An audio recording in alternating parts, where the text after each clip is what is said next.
Welcome back to a series so alpha. Even Andrew Tate subscribed.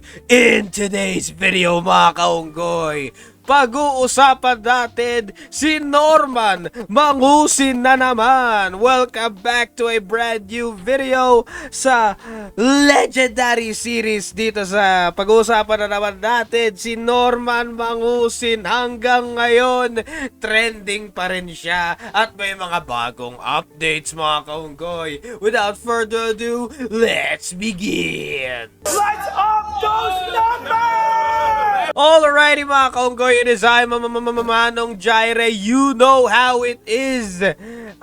Hanggang ngayon, trending pa rin si Norman Mangusin, also known as FLM Francis Leo Marcos. Kaso lang, hindi ko sure kung hindi na natin pwede tawagin si FLM ng Francis Leo Marcos kasi nga, 'di ba, kinancel na ng PSA ang pangalang FLM. Wala nang kinikilala ang PSA, Philippine Statistics Authority. Wala na silang kinikilalang Francis Leo Marcos. Wala nang FLM, hindi kinancel na po. Kinancel na po yung ano niya, yung ano tawag doon, yung pangalan niya, yung birth certificate niya sa PSA mga kaunggoy.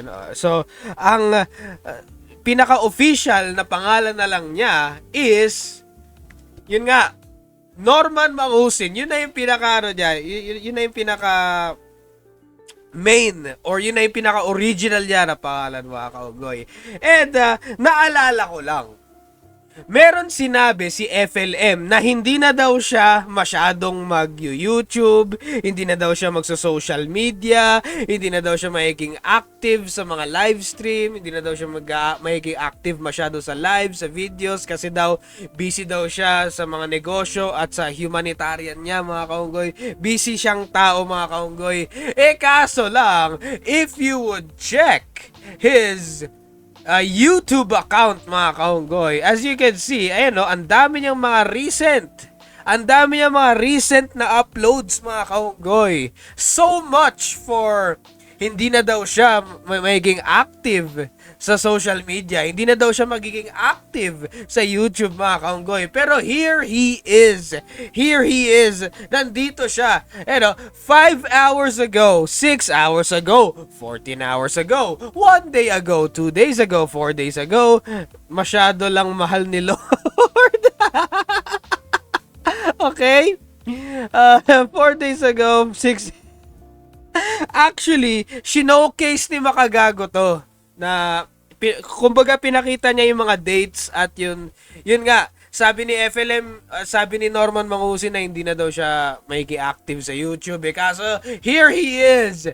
Also FLM saying hindi daw siya active sa YouTube. Also, FLM, active pa rin sa YouTube, active pa rin sa pag-livestream mga kaunggoy. So, may kasabihan nga you can take the man out of the live stream but you can't take the live stream out of the man. Hindi ko sure kung alam niyo yung quote na yun mga kaunggoy, no? So, ayan, ang dami, map of the world. Oh shit. Oh, here he is. He's back at it again. Smoking. 17,000 views mga kaunggoy. Now, I'm not sure kung bakit nagka 17,000 views dito. Hindi ko sure kung may sinabi na naman siya or meron siyang passive-aggressive na pinaggagawa or pinagsasabi mga kaunggoy sa social media mga kaunggoy. Pero, I know. So, si Nico David, kinover niya yung mga recent live streams ni Norman Mangusin mga kaunggoy. Okay? So, apparently, naging witness daw si Norman Mangusin sa parang complaint against, sino to? Food Genius mga kaunggoy. Tinatawag ni Norman Mangusin si Food Genius ng food poison mga kaunggoy, no? Sa pagkakaalam ko, si Food Genius nasa Facebook siya and matagal na siyang anti-FLM mga kaunggoy. So mas nauna pang naging anti-FLM si Food Genius kumpara kina Makagago, actually si Nico David hindi naman siya against kay FLM eh. Parang ano siya eh, like neutral lang, no? In the middle, mga kaunggoy. Okay, so naging witness testimony daw si Norman Mangusin sa sa complaint against kay Food Genius, mga kaunggoy, no? So yun, very, very interesting, no? Very interesting na akala ko ba merong warrant or may parating na warrant kay Norman Mangusin, mga kaunggoy. I don't know anything about that, pero it's all in the batas na yan, mga kaunggoy. So hindi ko alam kung ano yung plano doon, no? Kasi apparently maraming opposition si Norman Mangusin. I can't keep track of everybody, no? Kasi sobrang dami, mga kaunggoy, no? So ayun nga, hindi lang ako yung nakakapansin. Sina Nico David na rin, nakakapansin sila na yung demeanor ni Norman Mangusin, yung behavior niya, no, yung behavior niya sa mga recent live stream niya, medyo bumabalik na. Sabi ni Nico David, medyo bumabalik na yung swag or yung confidence ni Norman Mangusin. Kumbaga bumabalik na daw yung tawa, bumabalik na daw yung ngiti, yung parang alam niyo the usual FLM, the usual Norman Mangusin. Actually may mga nakita na rin akong clips sa Facebook and sa mga ibang, kumbaga nag-skim ako sa ibang live ni FLM, mga kaunggoy, no? Chinek ko yung mga iba-ibang parts ng live niya and napapansin ko medyo bumabalik na yung dating swag niya. Papaniwala kayo dyan, gago nga yan. And parang medyo nahihimasmasan na siya. So, who knows? We could see the return of the legendary, the old school Norman Mangusin, mga kaunggoy, no? So, Isa kang malaking tukmol. si Nico David, sinabi din niya na ang advice niya sa mga viewers niya is treat Norman Mangusin's claims as unverified until formal legal proof is presented. Kasi who knows, baka nag-iimbento na naman si FLM na ginawa ko to, naging ganto ako sa ganyan, bla bla bla. Who knows, baka sinasabi niya yan pero imbento lang pala, mga kaunggoy. So you never know with FLM, mga kaunggoy. Hindi mo alam, no, kung alin yung sinasabi niyang totoo, no? So wag muna tayo maniwala kay FLM unless meron ng mga proof, mga kaunggoy, kasi hindi natin alam, no? So ay nga, the bottom line here is neutral si Nico David pagdating kay FLM, mga kaunggoy. As for me,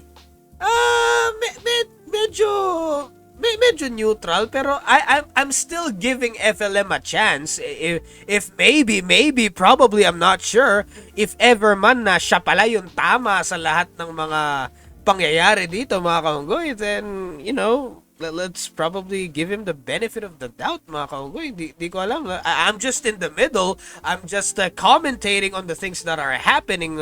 Papaniwala kayo dyan, gago nga yan. Sa mga issues patungkol kay FLM, it just so happens na maganda ang kitaan, no? Maganda yung perang pumapasok pag pinag-uusapan tong si Norman Mangusin, mga kaunggoy, no?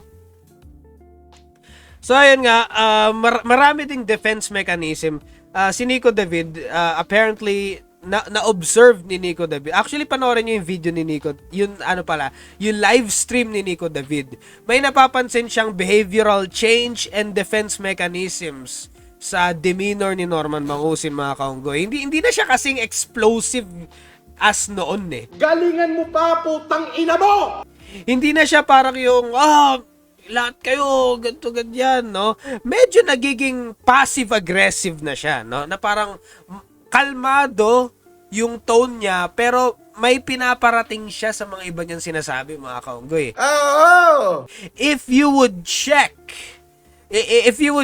yung recent live streams ni FLM, mga kaunggoy, no? Honestly, medyo sayang yung oras pag pinanood nyo yung buong live ni FLM, mga kaunggoy. Ano kasi, alam niyo yun, mga kaunggoy. Ang dami kasi niya sinasabi. Ang dami kaya bakit kasi, mga kaunggoy. Alam nyo mga kaunggoy, sobrang busy natin sa araw-araw natin na dami natin pinagkagawa, trabaho, iba't iba pang mga bagay. So syempre napapagod din tayo, kailangan natin magising. Paano ba natin gigisingin ang sarili natin? Syempre, kape, kapeng barako. So from the word barako, alam mo talagang malakas na kape po ito mga kaunggoy. Ayan o, ito po ay ground coffee blend. Kapeng barako.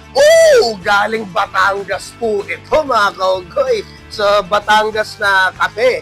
Nakalagay mga kaunggoy. No? Galing po ito sa mga Lush Coffee Farms of Batangas. Pure coffee beans po ito. Nakikita nyo naman. Close up po yan mga kaunggoy. Close up. Oo, siguradong gising na gising kayo dito mga kaunggoy. At saka maganda po dito, one of the key characteristics of this Barako blend is lower acidity, making it a great choice for those with sensitive stomachs. Pwede to sa akin mga kaunggoy, acidic ako no? So maganda to para sa akin. Gising ka na, hindi pa masakit sa tiyan mo. Masarap na masarap po itong kape na to. Kaya nakailang ulit ba naman ako So ano ba hinihintay nyo? Link down below. Bilhin nyo na. Okay, Makagago released a brand new video against Norman Mangusin, The Norman Mangusin Show by Makagago. What's up man, mga kaunggoy? So in this video, sa bagong video ni Makagago, pinag-uusapan niya sino to? Alex Fabella. Oh, that's his name mga kaunggoy. Okay. So apparently may mga joke si Alex Fabella na alam mo yung parang mercenary ba yun? Basta yun, parang may sinasabi siya na parang may ginagamit siyang tao na eto binabayaran ko to, mercenary to, pag meron akong binayaran ganto ganyan, madali lang yan. I don't know, parang may like pakita ko na lang. Now, ang claim ni Makagago dito, it's very dangerous, no? That's very dangerous. So, panoorin niyo yung video ni Makagago for more details. Hindi ko alam kung paano to sasabihin sa inyo nang hindi ma-demonetize, no? Kasi medyo baka ma-demonetize ako pag minention ko to, mga kaunggoy, alright? Okay, so apparently may nangyari. May nangyari may nangyari sa ito, tawa ako ng tawa dito apparently merong panoorin nyo na lang itong part na to. Basically, hindi ko alam kung kailan to, pero si Alex Fabella, meron siyang nakausap na parang babae. May nakausap siya ng babae, tapos in the end, no? So yun, patuloy na nag-uusap yung babae at si Alex Fabella, mga kaunggoy. Tapos, in the end, yung pinaka-final message, may nangyari na actually hindi po ako babae talaga. Like dati po akong basta may mga gano'n na sinabi, no? Tapos ang ending nun, Casper and Friends, mga kaunggoy. It's a prank, mga kaunggoy. It's a prank. So parang may nag-leak. Hanapin ko yun actually. Merong kasing mga leaked chat conversations between Alex Fabella and a woman. Tapos, after ng chat nila, ng convo nila, sa pinakahuli, it's a prank! Hater pala yun, mga kaunggoy, no? Tapos sa Casper and Friends, mga kaunggoy. Love trip, mga kaunggoy. Love trip talaga to buong FLM and Friends, mga kaunggoy, no? So, nahanap ko na yung clips ni FLM na binabastos niya yung mga NBI at yung PNP, mga kaunggoy. So, ito po yun courtesy of Makagago. So, credits kay Makagago, nahanap nila tong clips na to. Ito na yung matagal ko nang hinahanap na clips, mga kaunggoy, no? Kasi sinasabi ko lagi sa mga videos, binabastos niya yung mga agencies ng government, mga kaunggoy. And I'm trying to find those clips, and finally nahanap ko na yung clips, which is ito yun, mga kaunggoy. kaunggoy. So, Baya, ayan na yung NBI raid, balala. Ulol! Sampalin pa kita, idamay pa kita, sampalin ko. Sige, papuntahin mo rito. Sampalin ko kayo pare-parehas. Diyan na daw NBI. Ulol! Unggoy! Takot nga sa akin yun dadamay mo pa NBI, takot nga sa akin yun. O sige, magsumbong ka. Pupunta ka rito, dala mo NBI, sasampalin ko kayo, pati yung NBI na dadalhin mo rito, sasampal-sampalin ko sa mukha hanggang sa dumugunguso. Kaya, record mo yung sinasabi ko. Pupunta ka rito, sasama mo yung NBI, o sasampal-sampalin ko kayo, pati yung NBI na isasama mo rito, papuputokin ko nguso. Huwag ka daw magkakaso, baka daw masilip ng NBI. Taka! Paguntogin ko pa silang dalawa. Nadamay nyo pa yung NBI na nanahimik. Hindi, malaki galit ko dyan. Oo. Sila boss, yung Mo sila. gamit nila. Pero hindi na sila pwede magkamali sa akin. Oo, siyempre. Pagkamali sila sa akin, mentors pinatawad ko na sila eh. Di ba? Pero subukan uli nilang magkamali, mga buwakan ng ina nila. At for information mo lang, yung regional director ngayon ng Region 2, si General Maralag, dating bantay bahay ko lang yan nung nakakulong ako.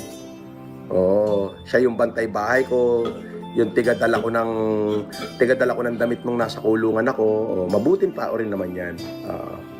As in, masasabi kong bata ko talaga yan. Hindi naman tayo kasi bobong katulad niya. Yung kernel nyo, walang bearing yan ha. Pag sinabing walang bearing, wala talagang bearing. Tae lang din yun, yung kernel nila na yun. Pwede ko pahirapan yan eh, pag ginusto ko. Bibidyohan ko pa na sinasampal ko sa mukha yung kernel mo. Di kupel ka, Marcos Lacanilaw. Malaki kang kupel. Kalbong putok sa buho. Unggoy kalbo. Ay! Kalbo, magpiluka ka naman. Palo ko nila sa ulo mo yung plaka. O ipanguya ko sa'yo. Meron mga taong gobyerno pa nga eh. Ang daming taong gobyerno. Akalain mo na wala silang sariling identity. Nakaupo ka na sa gobyerno, hindi ka pa sumikat. Di ba? Tapos gagawin mo, idadrag mo yung pangalan ko para kumuha ka ng atensyon. Kupal. Atakihin ka rin. Pag inatake ka, marirealize mo, sa impyerno punta mong animal ka. there you go. Like, do whatever you want with that clip. Galing kay Makagago yan. So, sila yung naghanap niyan. Matyaga talaga si Makagago, matyaga siya na maghanap talaga ng mga, yung mga clips, mga kaunggoy, Kasi ako hindi ko kaya, I can't sit through a live stream of FLM, Kasi either nakakatulog ako or bigla akong masasapak yung screen ko, mga kaunggoy, So, ayun, actually, hindi lang NBI government people Alam ko pati yung government officials, may mga binabastos din siya, mga kaunggoy. Di ba, Norman Mangusin, di ba? So, very interesting, mga kaunggoy, So, ayun, in this video of Makagago, the usual. Exposing, tapos meron daw yung kay Ross Martan, yung naging ninong daw si Norman Mangusin, tapos yung pagsuporta kay Diwata and whatever, tapos yung mga, ayun nga, yung finances, mga kaunggoy, yung The Kings, yung mga OFW benefactor, sina Susan, mga kaunggoy. So, ang daming mga pinakita si Makagago dito. Matagal ng mga information to in his previous videos. So, parang ni-resurface lang ni Makagago dito sa video na ito, mga kaunggoy, para mas lalong idikdik sa atin lahat yung tunay na shit ni FLM, mga kaunggoy, ni Norman Mangusin. So, medyo, actually, tiningnan ko yung mga recent, recent live streams ni FLM, mga kaunggoy. Pero, ayun nga, ni-reiterate pala ni Makagago. Ni-reiterate ni Makagago na wala na talaga yung Francis Leo Marcos. It has been officially canceled by the PSA, Philippine Statistics Authority. So, wala na po talaga. Norman Mangusin is legally required to use alam mo yun, so legally required na si FLM na gamitin ang totoong pangalan niya, which is yung Norman Mangusin, mga kaunggoy. So, wala na, finish na, hindi na niya pwede gamitin yung pangalan na FLM, mga kaunggoy. So, wala na talaga, alright? So, may napansin ako, ito ata yun saan na yun? Ito, napansin ko dito, medyo, itong live stream niya na to, may mga nakita akong clips and nag-skim through ako.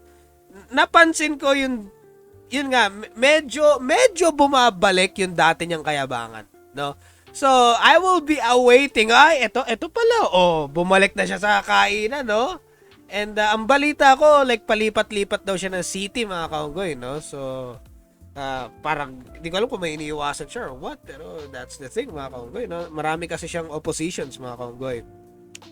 Anyway, what are your thoughts on all this? What are your thoughts on the current, what are your thoughts on the current update dito sa FLM Saga, the Norman Mangusin Saga, mga kaugoy, the legendary series, mga kaugoy. What are your thoughts on all this? Put in the comments below and let me know. And that's the bottom line, because Manong Jaira said so. I gotta head out.